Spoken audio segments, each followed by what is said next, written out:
उत्तराखंड में लव जिहाद की बढ़ती घटनाओं को लेकर सियासी दिग्गजों की बयानबाजी भी जोर पकड़ चुकी है। उत्तराखंड के पूर्व मुख्यमंत्री ने लैंड जिहाद और लव जिहाद को लेकर सीधा सत्ताधारी बीजेपी को ही कटघरे में खड़ा किया है। उन्होंने आरोप लगाया है कि लव जिहाद और लैंड जिहाद बीजेपी की फैक्ट्री में ही निर्मित है और कांग्रेस पार्टी इन शब्दों से परिचित ही नहीं है। उन्होंने कहा कि बीजेपी जब से सत्ता पर काबिज हुई है तभी से लव जिहाद और लैंड जिहाद आया है। कुल मिलाकर एक तरफ सरकार लव जिहाद और लैंड जिहाद को लेकर सख्त कानून का ढिंढोरा पीट रही है, वहीं दूसरी ओर इसे ही हथियार बनाकर विपक्ष सरकार पर हमलावर हो रहा है। कांग्रेस इन शब्दों से परिचित नहीं और जब से भाजपा सत्ता में आई है तभी से ये बातें उठ रही हैं और भाजपा समाज को बांटने के लिए अलग अलग चीज़ें इस्तेमाल करती है। हमारा संघर्ष तो बेरोजगारी से है, महंगाई से है, कुपोषण से है, महिलाओं के प्रति जो अत्याचार बढ़ रहे हैं उनके खिलाफ हमारी आवाज़ है। हम किसानों के लिए लड़ते हैं, हम मजदूरों के लिए लड़ते हैं। हम लोग उन सवालों पर लड़ रहे हैं जो सवाल विकास से जुड़े हुए हैं। हमारी लड़ाई जो आज बिजली गायब है, नल में पानी नहीं है, स्कूलों में टीचर नहीं है, हॉस्पिटल में डॉक्टर नहीं है, इन सब चीज़ों के लिए है। बाकी चीज़ें ये जिहाद वो जिहाद, ये सारे शब्द भाजपा को मुबारक। लक्सर क्षेत्र निवासी एक पीड़िता ने पुलिस को तहरीर के जरिए एक मखियाली गांव के शेर अली नामक युवक पर 4 वर्षों तक शारीरिक शोषण और धर्मांतरण के लिए दबाव का आरोप लगाया है। इसके अलावा आरोपी एक धर्म विशेष को अपनाने का दबाव बनाते हुए ऐसा न करने पर उसे जबरन उठा ले जाने और जान से मारने की धमकी देने लगा। वहीं भविष्य में किसी अप्रिय घटना की रोकथाम के उद्देश्य से पीड़िता ने पुलिस में लिखित तहरीर के आधार पर गुहार लगाई है, जिसके बाद मामले की जांच और कार्रवाई की दिशा में पीड़िता के बयान भी दर्ज किए जा रहे हैं।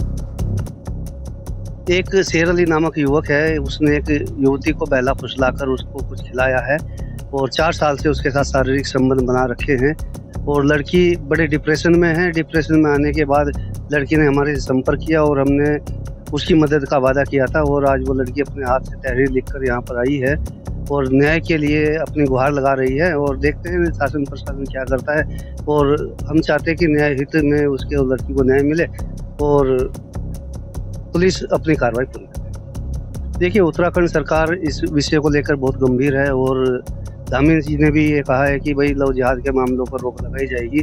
उसी आधार पर यहाँ का जो हमारा पुलिस प्रशासन है वो सचेत है और हमें उम्मीद है कि पुलिस प्रशासन हमारी मदद करेगा, लड़की की मदद करेगा और उसको न्याय दिलाने में सक्षम रहेगा। सरगांव की कोई लड़की है जिसने हमें सूचना दी कि कोई व्यक्ति जो मखैली गांव से है उसका लगातार 4 वर्षों से शोषण कर रहा है। उसे कुछ पानी वानी में पिला के उसने ऐसा कर दिया है कि उसका दिमाग काम नहीं करता। लेकिन आज उसने दबाव जब उसने डाला कि धर्म परिवर्तन का दबाव, तो लड़की ने बगावत की है और लड़की ने आगे हमको सूचना दी। हम उसे लेकर कोतवाली पहुंचे हैं। लड़की तहरीर दे रही है और जो विधिक कार्रवाई उसके विरुद्ध बनती है वो बन जाए। अगर इस प्रकार की घटनाओं में शासन प्रशासन चौकन्ना ना रहा तो कहीं ऐसा ना हो कि पुरोला की घटना फिर अब लक्सर में दोहराई जाए। वहाँ पे तो धारा 144 लगा दी गई है, यहाँ पे भी धारा फिर लगानी पड़ेगी। वहीं पुरोला विवाद के बाद ऑल इंडिया मजलिस इत्तेहादुल मुस्लिमीन यानी कि AIMIM के राष्ट्रीय अध्यक्ष असुद्दीन ओवैसी ने फिर जहर उगला है। ट्वीट करते हुए उन्होंने लिखा कि उत्तराखंड में सोची समझी साजिश के तहत मुसलमानों को निशाना बनाया जा रहा है। ओवैसी ने कहा कि झूठ की बुनियाद पर मुसलमानों को उनकी जान और माल से महरूम करने की हर मुमकिन कोशिश की जा रही है। उन्होंने इसके लिए भाजपा सरकार को जिम्मेदार ठहराया है। इससे पहले पुरोला विवाद को लेकर ओवैसी ने ट्विटर पर लिखा था कि भाजपा सरकार का काम है कि गुनाहगारों को जेल भेजे और जल्द अमन कायम हो। वहीं भारतीय जनता पार्टी के प्रदेश मीडिया प्रभारी मनवीर सिंह चौहान ने कहा कि ओवैसी न तो मुस्लिम समुदाय के स्वीकार्य नेता है और न ही उनके हितैषी, नफरत फैलाकर हर जगह वोट बैंक की राजनीति करते हैं। राज्य में डेमोग्राफी चेंज की कोशिशों को किसी भी तरह से सफल नहीं होने दिया जाएगा। किसी को भी कानून को हाथ में नहीं लेना चाहिए, कोई भी कानून से ऊपर नहीं है। उनके जहरीले बोल देवभूमि के शांत वातावरण को अशांत नहीं कर सकते।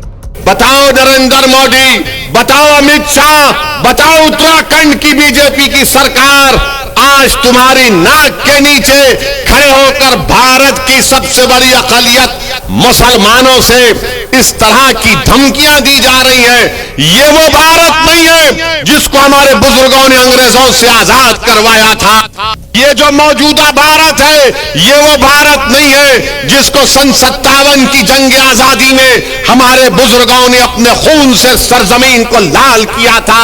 अगर हमने इस मुल्क को आजाद किया, इसमें बढ़ चढ़कर हिस्सा लिया, हमने काला पानी की सजा काटी, हमने सावरकर की तरह अंग्रेजों से अपनी जान की भीख नहीं मांगी, तो आज हमारे वतन में हमको धमकियां दी जाती हैं कि तुम्हारा कत्लेआम किया जाएगा, तुमको रोहिंग्या मुसलमानों की तरह तुम्हारा हाल कर दिया जाएगा। अरे कौन सी जमहूरियत की तुम बात कर रहे हो?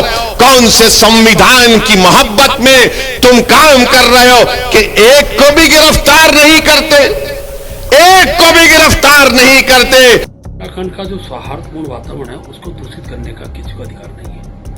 ये ठीक है कि इस प्रकार के तत्व इस देवभूमि को बदनाम करने का प्रयास कर रहे हैं, और ये भी उस दिन से प्रारंभ हुआ जब से जबरन धर्मांतरण का कानून आया। सरकार ने उसको संज्ञान लिया। आज उत्तराखंड के अंदर सत्यापन का कार्य चल रहा है। इससे परेशान होकर कुछ बाहरी तत्व इस काम में लगे हुए हैं, इसलिए इसको समुदाय विशेष से जोड़कर हम लोग नहीं देखते हैं। हम जिस भी समुदाय के अंदर इस प्रकार के तत्व है जो इस देवभूमि के माहौल को खत्म करना चाहते हैं, उन पर कड़ी से कड़ी कार्रवाई हो, उस दिशा में प्रयासरत है। किसी प्रकार की पंचायत करने की आवश्यकता नहीं है। इतना मैं जरूर कहूंगा कि आज आवश्यक बात की दी है कि अपने परिवारों के अंदर हम जागरण का काम करें। जो लोग पंचायत कर रहे हैं वो घरों में जाएं और लोगों को अपने विषय में, अपने धर्म के विषय में बताएं, उनके परिवारों को संस्कार दें, उन बच्चों को संस्कार दें। इस काम को करें, न कि माहौल खराब करने का काम।